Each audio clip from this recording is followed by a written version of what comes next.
We might be staring at one of the wildest murder mysteries in Black culture history right now.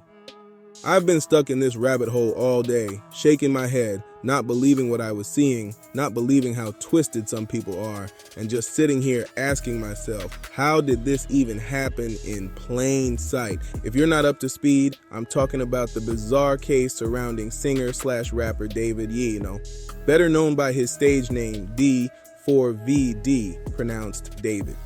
While he was out on tour, a body was found stuffed in the back of his Tesla, which had been sitting in the impound lot.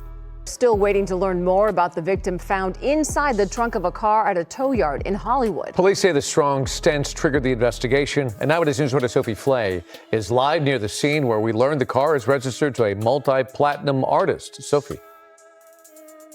Yeah, David, Giovanna, that's right. The LAPD tells us they are still in the very early stages of this investigation. But that tow yard, it's behind me here. And we've seen patrol cars coming in and out all day. We spoke to residents in the area who say they are in shock. I've got more questions than I have fear right now. Decomposing human remains found in a bag inside a Tesla at a Hollywood tow yard. Los Angeles police responding after reports of a foul smell coming from the car. Eyewitness News confirming that vehicle is registered to 20-year-old singer David, whose real name is David Anthony Burke. One of his fans showing up with a sign that reads, "David didn't do it." It doesn't feel real. I'm kind of in disbelief still. I don't know if it's a lot. It's just a lot. Los Angeles police made the gruesome discovery Monday, but says the impounded car had been parked at the tow yard for 2 days after it was abandoned on a street in the neighborhood. Police saying the victim found inside the front trunk had been dead for some time. But the first thing that goes through my head is that I'm going to be watching the series on Netflix in a year. This is a big deal. Right away, folks gave him the benefit of the doubt. They were saying, he's on tour, so maybe someone jacked his Tesla and did something shady with it. Even police and TMZ weren't pointing fingers at him at first. Nobody was pushing the idea that David had anything to do with it. The main theories flying around were that maybe he loaned out his car to someone, or that the Tesla got stolen and used for something dark. For a minute, the streets were actually siding with him, convinced this was all one big mix-up.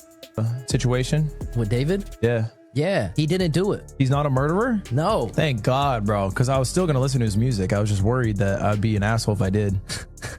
No, listen, he didn't do it. He literally performed the next day. If he was a suspect, the police would have been after him. He's not a suspect. He's not just escaping the police clutches? No. And I'm going to perform. We're going to perform on the 20th, me and David. It's in the ween. Let me do it. I'll make it. So, period. Do you think David did it? Do I think he's a murderer? Yeah. Can't rule him out. Can't rule him out? Can't rule him out. Damn. No way. No. You know what I did think was incredibly soft? I don't know if it's how true. do you steal a Tesla though? Huh? Wait, so you think it is him? No, I don't think it's him. Tesla? I don't think it's him because he's been on tour. No, but also, I don't think it's him either. I think it's almost obviously not him. But what's weird is that Crocs dropped him. Yeah, why would they do that? That's weird. Yeah, and Hollister. What? Why would they do that?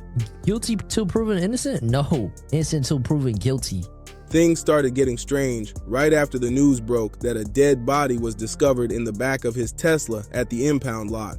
Practically overnight, brands he was modeling for, like Crocs and Hollister, cut ties with him. Whether those companies found something during their own digging or they just didn't want to risk being tied to someone loosely connected to a murder case, they bailed quick.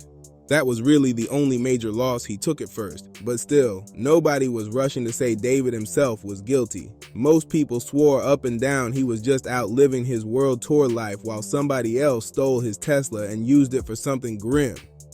That was the story everybody stuck with, at least until new details started spilling out. Once more info came in, especially when TMZ started digging deeper, the whole Tesla was stolen and a random person dumped a body inside narrative got shut down fast. The evidence made it clear that theory was flat out impossible. Suddenly, the idea that David had no clue what was going on didn't hold up anymore. Everything shifted once police identified the victim. The mother of 15-year-old Celeste Hernandez, described as 5'1" and just 71 pounds, stepped forward after hearing the heartbreaking details of who the victim really was. That's when the story took a whole new turn. The mother called into the police station like, "Yo, I think that's my daughter." And sadly, she was right. Authorities confirmed the victim was 15-year-old Celeste Rivas Hernandez, who had been missing for over a year. That's when things went from bad to way worse, because the details that started coming out painted an ugly picture. The mother told police that before Celeste disappeared, she had confided that she was seeing someone, and the boyfriend's name, David. She had never met him herself, but she remembered her daughter being clear about the name. Then it got even more damaging. Both David and Celeste had the exact same tattoo on their right index finger, the letters SH. At the start of this case, it looked like maybe David's Tesla had been stolen and used in a crime. But as the evidence stacked up, the whole thing shifted into David himself being investigated for the murder of a 15-year-old girl he was allegedly involved with. That tattoo connection was already bad enough, but then came the receipts. People close to both David and Celeste started dropping pictures that left zero room for denial. One image in particular showed Celeste and David on FaceTime with a friend, and that friend had screenshotted the call and reposted it. That photo alone made it crystal clear that David did, in fact, know this victim personally. Here's where it gets even more disturbing. At 3:51 a.m., David was on FaceTime with Celeste and their mutual friend.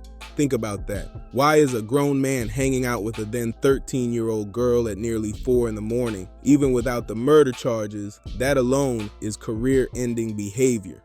Honestly, that alone is enough to make people say they never want to hear another track from this man again. This wasn't just some random fan interaction either. The accusations now claim he was actually dating this young girl, keeping her hidden while she was on the run. Before we even talk about the murder allegations, the relationship itself is already disgusting and damaging. And trust me, the receipts that surfaced only make it nastier. Oh, and forget that whole excuse that maybe his Tesla was stolen and used for a crime. That theory is officially dead. There's zero chance someone randomly stole David's vehicle, hunted down the person closest to him, and then murdered her just to dump the body inside his car. That storyline doesn't make sense whatsoever. Celeste was reported missing on April 5th, 2024, but here's the kicker. Friends later posted messages from April 29th, 2024, where they were still in contact with her. In those chats, her friends clearly knew she was hiding, telling her things like, "Don't delete this burner Instagram." So while the world thought she was gone, she was still alive and secretly on the run, and allegedly with David in the picture the whole time. The leaked messages from Celeste's burner account made this whole case even darker. One of her friends wrote, "We still want to be able to reach you," but Celeste's response was chilling. She told her friend, "Do not text. He came back, he's crying. Do not text me, nobody knows for sure who he is in that context, but you can guess where people's minds went."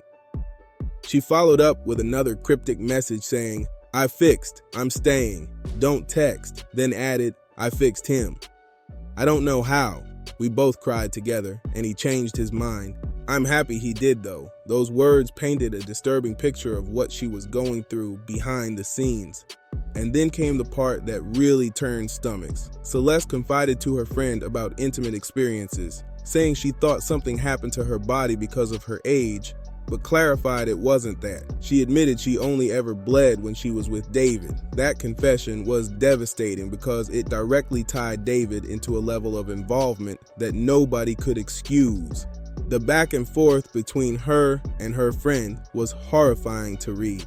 It showed a young girl describing situations no teenager should have ever been in and connecting it directly to David. Even talking about this makes people sick because it's no longer just theory. It's Celeste's own words exposing what was really going on.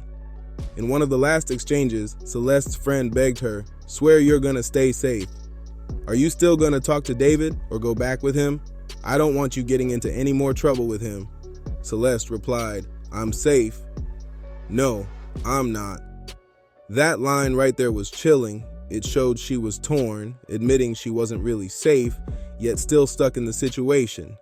She told her friend she wasn't planning to talk to David anymore, like she was finally done. To me, that sounds like clear signs of turmoil, a relationship breaking down, and real conflict between them. something must have gone down that made her friends straight up ask if she was safe, meaning they already suspected David was bad news. Her friend wrapped up the convo with, "Okay, I love you. I'll text you in about a week. Don't delete Insta again." It's important to remember, Celeste was a runaway, hiding from her parents. And according to these messages, the only person who knew where she was David. So why was he with a 15-year-old runaway in the first place? Why did her friends constantly warn her about getting in trouble with him? Why did they feel like she was unsafe being around him? And here's the most damning part. About a year after those messages were written, Celeste turned up dead in the back of David's Tesla. If that's not suspicious, I don't know what is. At this point, nobody can seriously call this a stolen car situation anymore. This is way deeper than that. At this point, it's not about a stolen Tesla, it's about the possibility of cold-blooded murder. More receipts surfaced showing David communicating with Celeste back in 2022 when she was just 13 years old, this time through Discord. And on top of that, screenshots emerged from people who were on FaceTime calls with both David and Celeste together. The big question is, why was a grown man constantly on FaceTime with kids? Like, you don't got friends your own age to call? That behavior alone is sick and unsettling. And notice, David hasn't released a single statement about any of this yet, because honestly, what could he even say? The only thing he could admit is, yeah, that was my girlfriend. Yeah, I was exploiting her, but I didn't kill her. Either way, it's done. He's facing prison time regardless. TMZ even confirmed that a photo shows David near the neighborhood where Celeste lived before she vanished. And the person who posted it alleged that David was literally paying people to keep Celeste's whereabouts a secret. Let that sink in. This isn't just random speculation. This is what TMZ is reporting, not just internet chatter. And here's where things get downright eerie. This case is starting to feel like the YNW Melly situation, the same kind of chilling, murder on my mind vibes. You remember how Melly was arrested for allegedly killing his two best friends, and then his song Murder on My Mind took on a whole new meaning? That's the level of spooky energy circling this case right now. Now here's where the story gets straight up chilling. Remember how YNW Melly's music lined up creepily with his case? Something similar is happening here. Celeste's birthday was September 7th. We know this from her missing person poster. On that exact same day, David dropped his track Romantic Homicide. This wasn't just some throwaway track either. It blew up, pulling in over 178 million views. And the lyrics, bone-chilling. He literally says, "In the back of my mind, I killed you and I didn't even regret it." I can't believe I said it, but it's true. In today's era, where prosecutors are using rap lyrics as evidence in court, that's not just bad luck, that's career ending. Sir, you are cooked. But wait, it gets even darker. There's a real possibility Celeste was killed on her actual birthday, September 7th. Her body was discovered in the Tesla on September 9th, but investigators noted the vehicle had been sitting outside for 2 days before being moved into the impound lot. Neighbors even complained about the foul smell coming from the car, which forced police to finally check it. If the Tesla had been parked since the 7th, that lines up almost perfectly with her birthday. And if that's the case, it suggests the victim may have already been dead before the car was dropped off. Meaning David could have murdered her on the very same day he released a song rapping about killing a lover. That eerie overlap between the lyrics, the timing, and the crime scene is too haunting to ignore. Killed on the 7th, on her birthday, the same day that track dropped. If that's true, it's like the song itself was dark foreshadowing. This whole situation is beyond spooky. It's insane. Something here just doesn't add up at all, and the deeper we look, the messier it gets. Right now, David is staying completely silent. No statements, no explanations, nothing. He's lawyering up, dodging every request for comment. I even tried reaching out. Others tried reaching out. Still no response. What he did do, though, is cancel his tour dates, which makes it look even worse. And let's be real, if he was really trying to escape all this heat, he should have booked that world tour in a place with no extradition, like North Korea or Russia, and stayed there. Because at this point, US authorities are not letting him leave the country. If prosecutors need to file a complaint to hold him in place while they build the case, they will. and once they've got enough to push an indictment forward, he's done. So here's the real question. Do you believe David is involved, or do you think this is all one big setup? Drop your thoughts in the comments because this case is shaking the culture to its core. And don't forget, subscribe to Dripzine, share this video, like it up, and keep the conversation going.